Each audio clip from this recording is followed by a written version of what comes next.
Welcome to the AI Hustle Podcast, the podcast where we break down the latest in AI news, tools, and interview experts helping you hustle and do more using AI. If you've been following the podcast for a while, you'll know that over the last 6 months, I've been working on a stealth AI startup. Of the hundreds of projects I've covered, this is the one that I believe has the greatest potential. So today I'm excited to announce AIBox.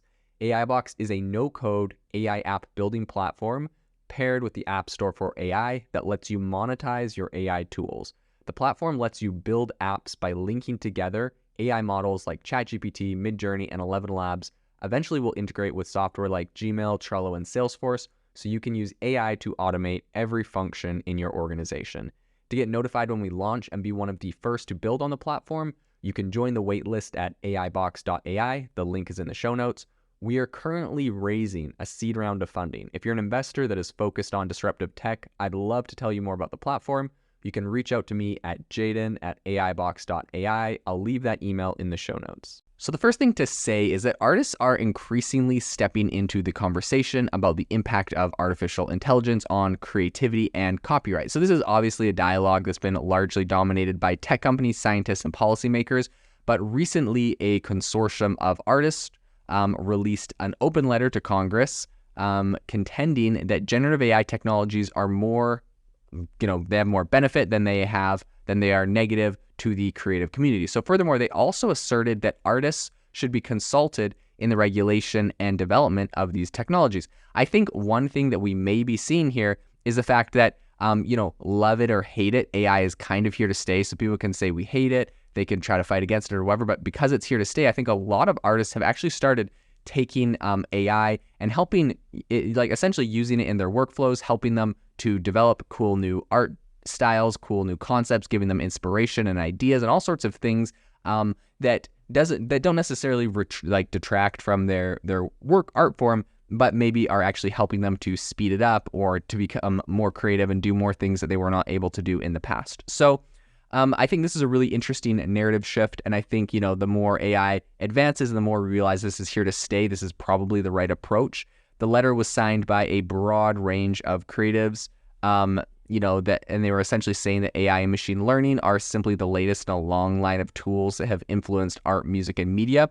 So the core arguments that they gave, artists who use these advanced tools should be an integral part of the conversation and decision-making process surrounding the regulation. So essentially, they want a seat at the table when regulators are regulating the stuff. So a highlighted portion of the letter says, quote, "Just like previous innovations, these tools lower barriers in creating art, a career that has been traditionally limited to those with considerable financial means, able-bodied, and the right social connections. Unfortunately, this diverse, pioneering work of individual human artists is being misrepresented. Some say it is about merely typing in prompts or regurgitating existing work. Others deride our methods and our art as based on stealing and data theft. Many individual artists are afraid of backlash if they so much as touch these important new tools." End quote.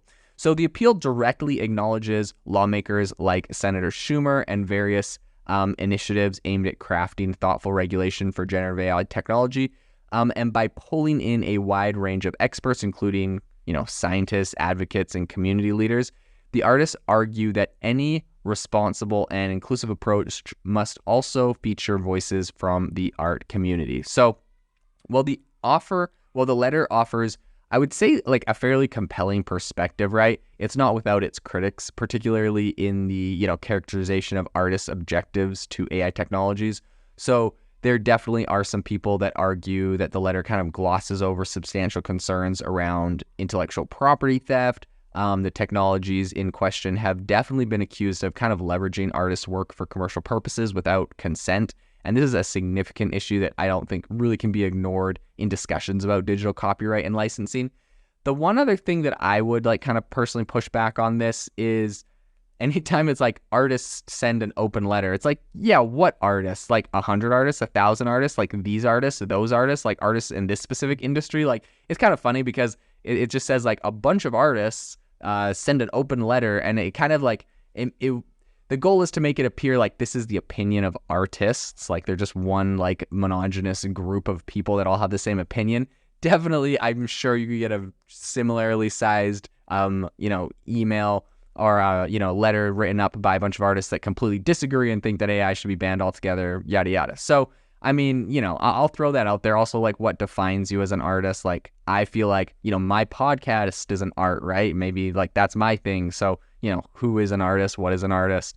I can draw stick figures on a piece of paper. Does that classify as art? Like, some people might be selling that kind of art for millions of dollars. I don't know, right? I guess that's probably a silly argument, but, like, at the end of the day, I'm just skeptical of, like, when people classify, you say, like, artists sent this letter, like it was one group of people representing everyone. So that's all I would be skeptical of. Not to say their points are invalid, but definitely there's going to be some broader perspectives from that specific community beyond just what is in their letter. So I think something else that a bunch of artists are kind of pushing back on is asserting that companies developing AI technologies have done so in ways that exploit the artistic community. Whether one views AI-assisted art as a derivative or original, the legitimacy of the technology itself is kind of questioned when it appears to benefit from what many would consider to be unethical or illegal practices. And that's, of course, the fact that they just grabbed a ton of images and trained models off of those without necessarily getting consent for the artists in question. Now, the thing that I will also say here, to give credit to certain AI models, you have people like Adobe that have created some really impressive AI models that are able to generate images, and it's done completely on their own database of images that they have complete licenses to. People can opt in to get their images included or opt out if they don't want it. They own, the licensing and the rights to it. So at the end of the day, like, I know people are going to complain about that. Really, they're just complaining about Midjourney because Midjourney is the biggest and the best. But, like, Adobe has the complete rights to their like AI model and all of the content that went into it. So at the end of the day, people are going to find a way to do it, and I don't think that that's the argument, right? Because inevitably, Midjourney could go strike a deal with Shutterstock and some other people and maybe retrain their models or fix it in the future so that it's, like, not based off of other people's content. It's just based off of licensed stuff. And then the other thing is, like, there's the whole question of, like, well, if the AI kind of copies, like, 5 different artists and mashes them together, like, isn't that what normal artists do, right? Like, don't we... like, I'm inspired by, Van Gogh or anyone else, and we'll try to copy, like, make some sort of similar look and feel or incorporate some elements that I like from him into, like, a piece of art. So I don't know. There's also that in my mind. I think the debate around AI's role in the arts is definitely in its kind of infant stage right now. There's a ton of different room for both disagreement and collaboration.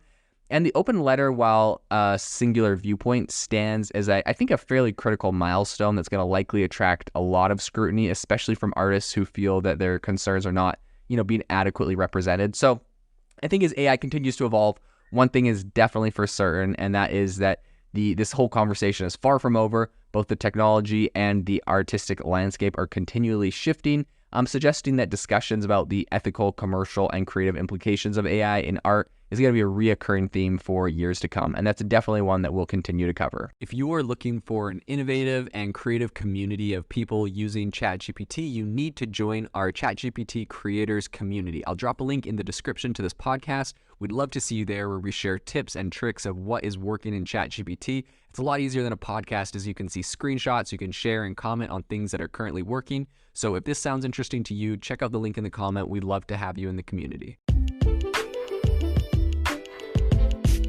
Thanks for tuning in to the AI Hustle podcast. If you could do us a massive favor, we would really, really appreciate it if you could leave us a review wherever you get your podcasts. This helps people find the podcast. It helps people know this is a good place to go. And we would really, really appreciate it, as it helps us continue to bring on incredible guests and share incredible content for you to listen to.